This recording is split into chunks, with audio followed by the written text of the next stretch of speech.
আচ্ছা মায়েরা বলুন তো 10 মাস 10 দিন মানে কতদিন? হিসেব করে বলবেন। বলেন না 10 মাস 10 দিন তোকে পেটে ধরেছি। হ্যাঁ 10 মাস 10 দিন মানে কতদিন? কতদিন হচ্ছে? 310। পারবে পেটে রাখতে? 310 দিন ছেলে থাকি উদরে। ডাক্তারে নাড়ি ধরলে বলে কি যেদিনে জন্ম নিয়েছে সেদিন থেকে কতদিন ডেট দেয় না, একটা 270 থেকে 80 দিন। 270 থেকে 80। আর যদি 280 দিন পেরিয়ে যায়, যখন দেখাতে যাবেন নাড়ি ধরে বলবে তোর জল শুকিয়ে গেছে, নয়তো বলবে তোর ছেলে ঘুরে গেছে। কিচ্ছু হয় না, সব ডাক্তারদের চাল, পয়সা নেবার টান। 13 মাস পরে ছেলে হলো, তার কিছু হলো না, আর আপনারা ভয় খাচ্ছেন। 13 মাস পরে কে হচ্ছিল? 13 মাস পর মায়ের ছেলে হলো। কার কে? গৌরী। তাই না? নিমাই জন্ম হয়েছিল 13 মাস পর। 16 বছর পরে ছেলে হলো। 16 বছর ছিল, মাও বেঁচে ছিল, ছেলেও বেঁচে ছিল। কে বলুন তো? আজকের এই যে কীর্তন গান হচ্ছে, যে বেদ পুরাণ ভাগবত যিনি রচনা করেছেন সুখদেব গোস্বামী, যার মুখ দিয়ে উচ্চারিত হয়েছে, তার বাবা সে সুখদেব গোস্বামী 16 বছর ছিল। 10 মাস 10 দিন নয়, 10 মাসের 10 দিন, তার মানে 9 মাস 270, আর 10 মাসের 10 দিন মানে 280। 10 মাসের 10 দিন প্রসব করিল কত যন্ত্রণা শুনে।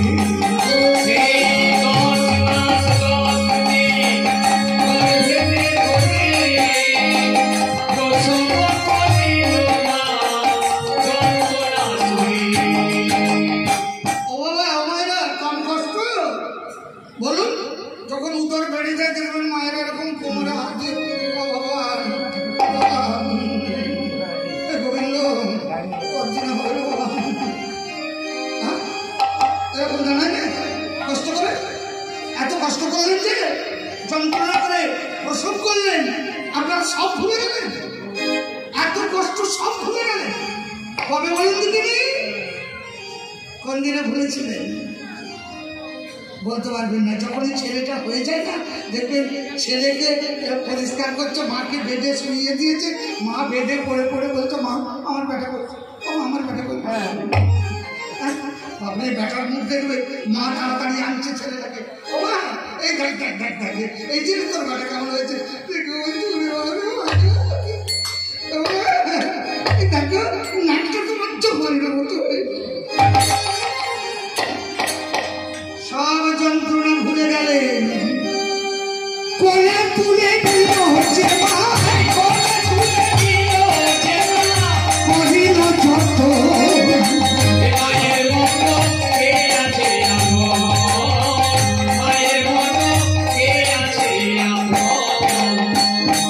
তাহলে সেই মায়ের চোখ দিয়ে যদি কোনো ছেলে জল ধরিয়ে দেয়, তার অমঙ্গল কেউ ঘোচাতে পারে না মা।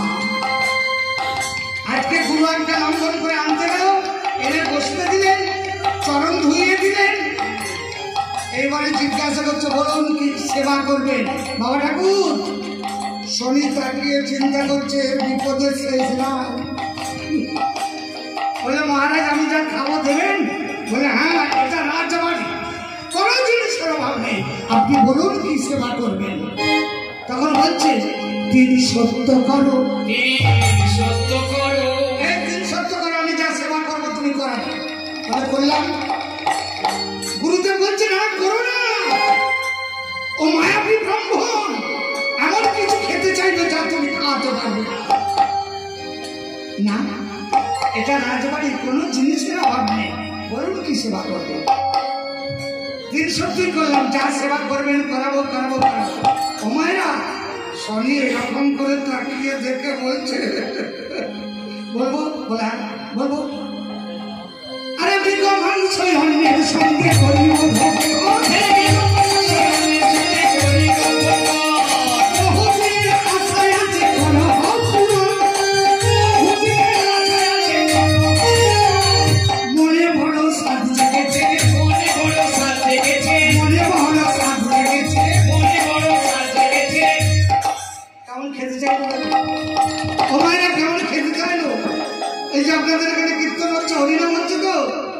আমি বৈষ্ণবের ছেলে, আমাকে তো সবাই চেনে। আমি যদি কীর্তন গাইতে না আসে আপনাদের ওই যেখানে হোটেল হয়েছে বলতাম যে বাবা আপনাদের হরিনাম হচ্ছে, আমি কিছু সেবা করব।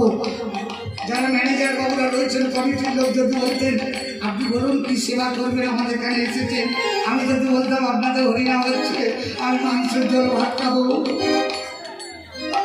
ঝাঁটা মেরে তারা মারবে না ঝাঁটা। তাহলে যার বাড়িতে 12 বছরের সংকল্প করে হরিনাম, সেখানে বলছে আমি নির্গমাংস অন্যের সঙ্গে করিব। এবারে গুরুদেবকে বলছে, গুরুদেব দেখুন কি খেতে চাইছে। গুরুদেব বলছে, এবারে গুরুদেব আমি বলেছিলাম আমাকে ঘর ঢুকিও, 3 সত্য করো না, এনেছো নিজে বুঝে। আপনি অন্য কিছু সেবা করুন। বললে রাজা 3 সত্য করেছ, খাওয়াও, নাহলে সত্য ভঙ্গের অপরাধে আমি তোমাকে অভিশাপ দেব, তুমি অনন্তকালে নরক ভোগ করবে। না না না, আজ পর্যন্ত আমার বংশে কেউ কোনোদিন সত্য ভঙ্গ হয় না, আমিও হবো না। আপনি বসুন, আমি মৃগয়া করতে যাচ্ছি, মানে মৃগমৃগী ধরতে যাচ্ছি। অমায়া পতিতর বেঁধে দিয়ে ফুল ভর্তি পান নিয়ে অশ্ব আরোহণে তীর ধরে উড়িয়ে এরকম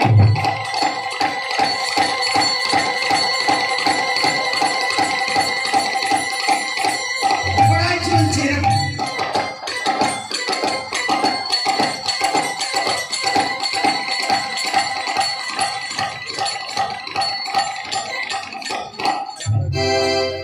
দেবতারা দেখলে রাজাকে বিদেয়ী করেছে, ওই গুরুটা বসে আছে, ওকে তাড়াতে পারলি হরিনামে জল ঢেলে দেবো।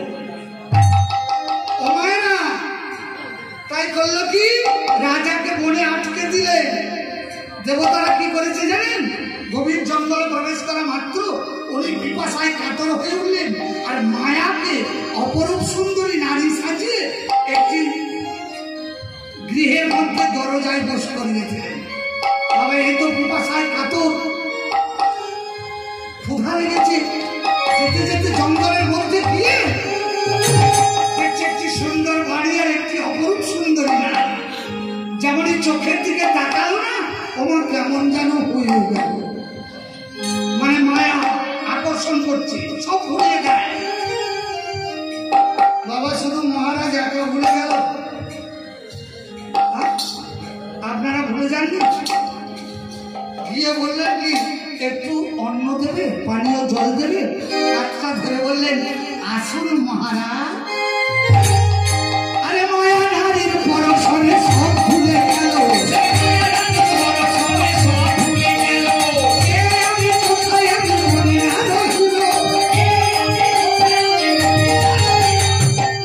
মায়ার ক্ষমতা দেখুন, সব ভুলে যায়। আমার বাবাজিকে বলছি, আপনারা ভুলে যাননি তো? যখন প্রথমে চোখে চোখে দেখা হয় কেমন হয়ে যায়নি?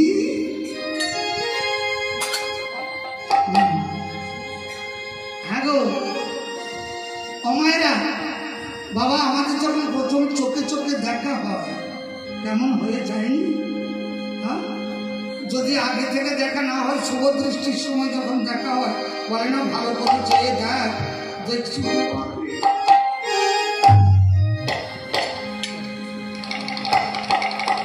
তারপরে যখন ঘাটের উপরে হাতে হাতটা ধরিয়ে দিল, অষ্টবন্ধনে স্ত্রীর নরম হাতটা ধরলাম, ধরে কি বলছি, কে মা, কে বাবা, কে ভাই, আজ থেকে তুমি আমার আন্তমা, তুমি আমার আন্তমা। সব ভুলে গেল, মহারাজ ভুলে গেল, রয়ে গেল। এখানে রানীমা গিয়ে বলছে, গুরুদেব আমার স্বামী যে মৃগয়া করতে গেল, ফিরল না যে। দাঁড়াও দেখছি। তোমার স্বামী মায়া জোরে আবদ্ধ ভুলে গেছে। তোমার স্বামীকে ফিরিয়ে আনতে গেলে তোমাকে যেতে হবে মা। তুমি হচ্ছ তার সহধর্মিণী, আত্মার শক্তি, মহামায়া স্বরূপী। আর আমি তোমার গুরুদেব যাব তোমাকে পথ দেখিয়ে। কিন্তু মাগো, আমি এই স্থান ছেড়ে চলে গেলে দেবতারা নামযজ্ঞ পরিণ করে দেবে। তাহলে তুমি একজন বিশিষ্ট পণ্ডিত ব্রাহ্মণ ডেকে নিয়ে এসো। নিয়ে এলো, আসন ছেড়ে বললে এই আসনটায় আপনি বসুন, একটা ভাগবত দিচ্ছি, পাঠ করুন বসে বসে। আর আমি মহারাজকে আনতে যাচ্ছি। বাবা চলে গেল আনতে। এখানে চলছে ভাগবত পাঠ আর হরিনাম। আর উনি গেলেন আনতে। আর এই অযোধ্যার পাদদেশে নারায়ণপুর বলে একটা গ্রাম ছিল। ওই গ্রামে একজন ভক্ত জন্মগ্রহণ করেছিল, ডাকাত। ভক্ত বলা চলে না, ডাকাত বলতে পারে। নাম ছিল কি? মাধব। মাধব কিন্তু ব্রাহ্মণের ছেলে। আমার শিশুকালে পিতৃ মাতৃহীন হয়ে গেছিল। যখন মাতৃ গর্ভে ছিল না, তখন মাধবের বাবা মারা গেছে। এমন হয়তো হয়নি, অনেক মায়েদের হয় না, গর্ভেতে সন্তান স্বামী মারা গেল। যাই তো ওই মাধবের মা উদরে হাত বুলিয়ে কাঁদতে কাঁদতে বলেছিল, কোন কুলাঙ্গের জন্ম নিলি যে পিতৃমুখ দর্শন করলি না? আমিও প্রতিজ্ঞা করছি তোর মতো সন্তানের আমি মুখ দর্শন করব না। তাই হলো, প্রসব করতে গিয়ে মারা গেল। সদ্যজাত শিশু পড়ে পড়ে কাঁদছে। পাশের বাড়ি নারায়ণ চক্রবর্তী কাকা শুনতে গেলেন।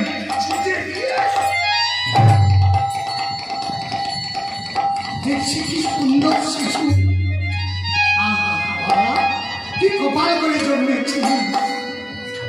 মা তো, বাবা তো অনেকদিন আগেই গেছে, মাও চলে গেল, কিন্তু তোকে দিয়ে আমি কি করবো? না না, তোকে বাড়িতে নিয়ে যাবো, মানুষ করবো। আমাদের তো ছেলে মেয়ে নাই। বৃদ্ধকালে আমাদেরকে দেখবি মা বাবার মতো। মা বাড়িতে নিয়ে এলো, নিয়ে এসে স্ত্রীকে বলছে, শুনছো? বলে কি গো? বলে এই দেখো দেখো, কার ছেলে? বলে আমার দাদার ছেলে গো। কেন তুলে নিয়ে গেলে? পরের ছেলে। বলে আমরা মানুষ করবো। বৌঠানটা মারা গেছে জানো না? না ব্রাহ্মণী করে নিয়ে, কি সুন্দর দেখতে, দেখি মুক্তি বগলে বগলে।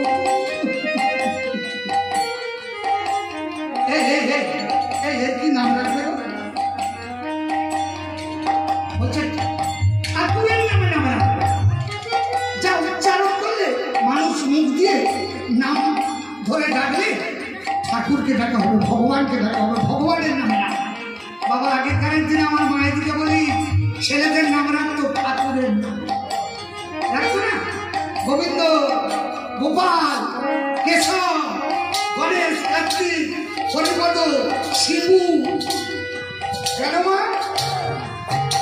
সারাদিন কর্মের মধ্যে ব্যস্ত থাকবেন। যার ছেলের নাম গোবিন্দ, যতবার ডাকবে গোবিন্দ, একবার তো গোবিন্দ নাম উচ্চারণ হবে, হবে না? কিন্তু বর্তমানে কলিযুগে এখনকার শিক্ষিত সমাজের আধুনিক মায়েরা পাছে মুখ দিয়ে ভগবানের কথা বেরিয়ে যায়, তাই আর ওসব নাম রাখে না। এখন সিরিয়াল স্টার, মেগাস্টার, সুপারস্টার, চিরঞ্জিত, প্রসেনজিৎ, মিঠুন, আকাশ, নীল। সেদিন একজন ছেলের মা ডাকছে, পাপাই। আমি কি নাম রেখেছো মা? বলছো পাপাই। আমি খুব সুন্দর নাম। বলছো ভালোটা কি আপনার পছন্দ হচ্ছে? আমি হবে না, কি বড় ভালো নাম, একটু লম্বা করে ডাকো দেখি। লম্বা করে বলে পাপাই, একটু লম্বা করো পাপাই, একটু লম্বা করো পাপাই।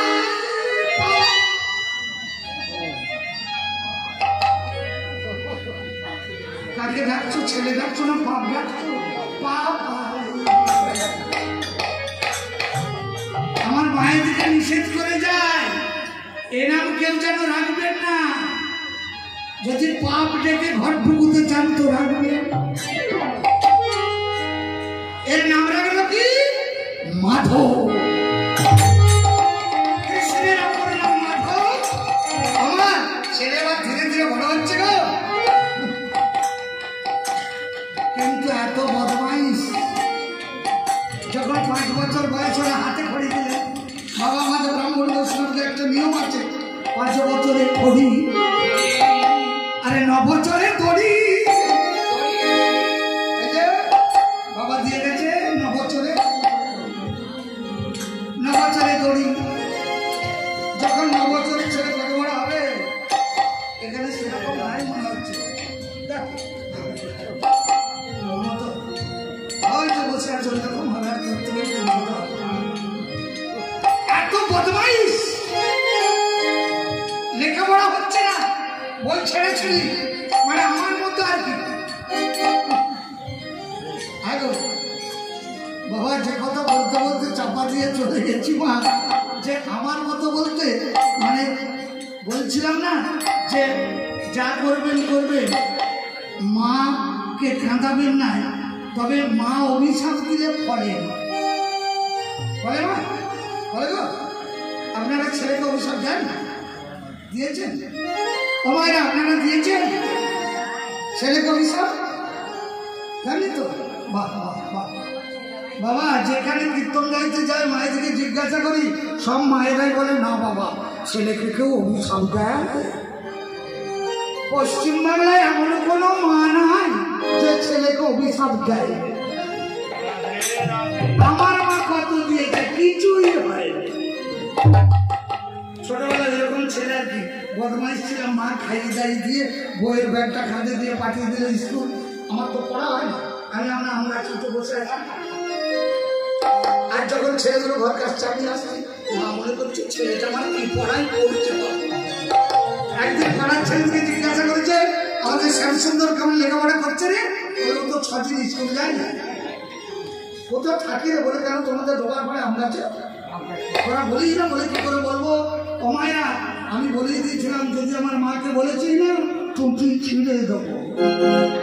মা বলছে দাঁড়া ঘর কাছে কার টুটিটা ছেড়ে। মাটা কোনছে লাঠি দিয়ে দাঁড়িয়েছে, আর আমি যখন ঘরকে যাই বইয়ের ব্যাগটা ফেলে দিয়ে বলছি মা আজকে যা পড়াশোনা করেছিল দেখে দিই। মা বলছে আই তোকে একবারে যত্ন কাটা। মা মারতে গেছে, আমি ছুটে পড়েছি। এবারে মাও ছুটছে পিছনে পিছনে, আমার ছুটে তো মা ছুটে। যখন দেখছি মার কাছাকাছি হয়ে গেছে, বেঁধে গেল আমাকে। দুষ্ণ বুদ্ধি কি করে বাঁচবো? ছুটে গিয়ে যেখানে সব পায়খানা করেছে সেইখানে দাবাই। তুই মেয়ে মানুষ এখানকে আসতে পারবি না, এলেই তোকে ডুব দিতে হবে। মা ঢুকতে কি বলছে মরে যাও, তুই মরে যাবে। আমি মরে গেছি না, মা তো অনেক অভিশাপ দিয়ে মরে গেছে। মায়ের অভিশাপ ফলে না, কিন্তু সেই মাকে যদি কাঁদিয়ে দিই, মায়ের চোখে দিয়ে যদি জল ঝরিয়ে দিই, অনেক ছেলেরা দেখবেন মা বাবাকে দুঃখ দেয়, কষ্ট দেয়। মা কাঁদতে কাঁদতে বলে কি তোর জন্য আমি এত কষ্ট করলাম, তুই আমাকে 2টি ভাত দেওয়ার জন্য এত খাটাচ্ছিস। মায়ের চোখের জল হবে না তো নিষ্ফল, বিফলে যাবে না গুরুর অভিশাপ।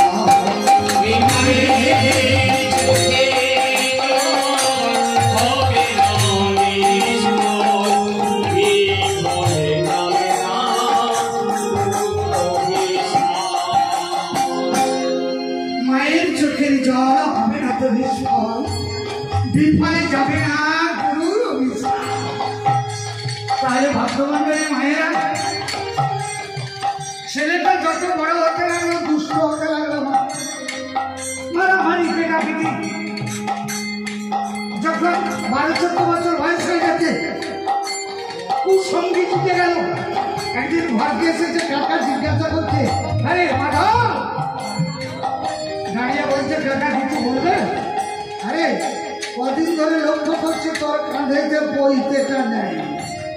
পৈতেটা কথা বলছে, কাকা ওটা ওই ঘাড়ে গিজ গিজ করছিল বলে কদিন আগে ফেলে দিই। আরে তুই ব্রাহ্মণের ছেলে, পৈতে কি ফেলে দিয়েছিস? দুদিন পরে জটমার বাড়ি যেতে হবে, পুজো আজা আছে। কাকা তুমি যা করছো করা, আমাকে সব কথা বলবো। বর্তমান কলিযুগে আপনারা লক্ষ্য করে দেখবেন, আপনাদের এখানে আছে নাকি জানি না, আমাদের ওখানে অনেক আছে। ব্রাহ্মণের ছেলে পূজা করতে চায় না, বৈষ্ণবের ছেলে হরিনাম করতে যাব না, ব্রাহ্মণের ছেলে মুরগির পল্টি করেছে, বৈষ্ণবের ছেলে জুতোর দোকান করে বসে আছে, তবু হরিনাম করব না। যখন 20-22 বছর বয়স হয়ে গেল, লম্বা চৌড়া বর্ষা, অটুট ক্ষমতা, কুসঙ্গী ছুটে গেল। বন্ধু বান্ধব আমার মায়ের দিকে বলে যায়, আপনারা একটু সতর্ক থাকবেন। একটা ছেলে একজনের বেশি দুজন যদি বন্ধু হয় সেটা মানবেন, তারপরে 3-4 হলে জানবেন তারা বন্ধু নয়, কুসঙ্গী। সন্দেহ হয়ে ডাকবে, চলে আয় মাছকে এনেছি খাবো, ওগুলো হচ্ছে কুসঙ্গী, ওরা বন্ধু নয়। তাই আপনাদেরকে বলে যায়, কুসঙ্গী জুড়লো, নেশা করতে লাগলো, নেশা করতে করতে চুরি করতে লাগলো, চুরি করতে করতে হাতে থাকতে একটা বড় পেটে লাঠি, ঝোপে ঝাড়ে লুকিয়ে বসে থাকতে যাবে। আর কোন ব্রাহ্মণ পূজা করে ফিরছে, বৈষ্ণব ভিক্ষা করে ফিরছে, তার কাছে ব্রাহ্মণ বৈষ্ণব করে কিছু নাই, যার কাছে নব সাক্ষী রাখবো না, একবার মধ্যে লুকিয়ে বসে থাকতো। একদিন এক ব্রাহ্মণ পূজা করে ফিরছে, লুকিয়ে বসে আছে, আর বড় লাঠি নিয়ে গিয়ে পিছনে পিছনে দিয়ে বাবা একবারে তার টাক বরাবর ধরিয়ে দেয়।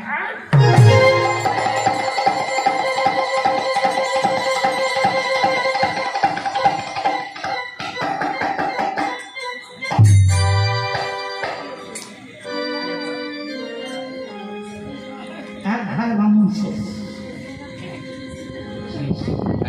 বাবা, এগুলো এলো কথা থেকে বলুন দিকে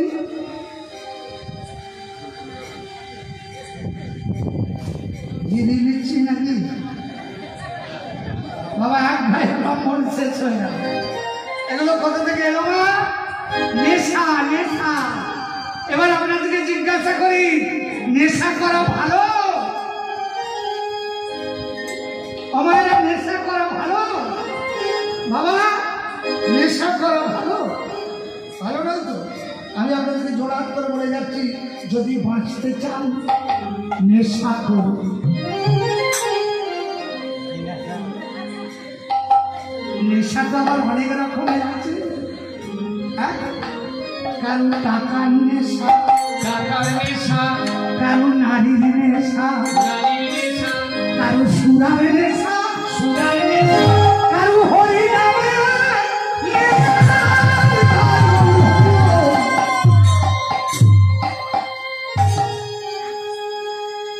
যাদের হরিনামের নেশা তারাই রাত্রি জাগরণ করে দেখুন বসে থাকবে, হরিনাম শুনবে।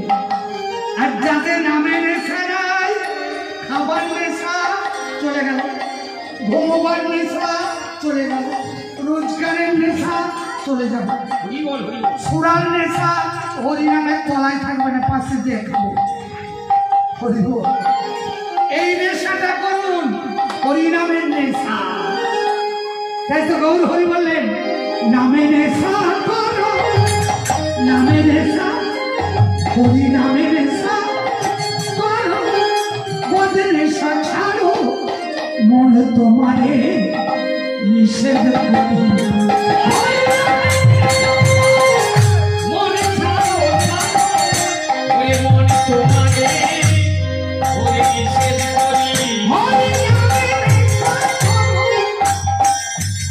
হরিনামে নেশা করো, বদ নেশা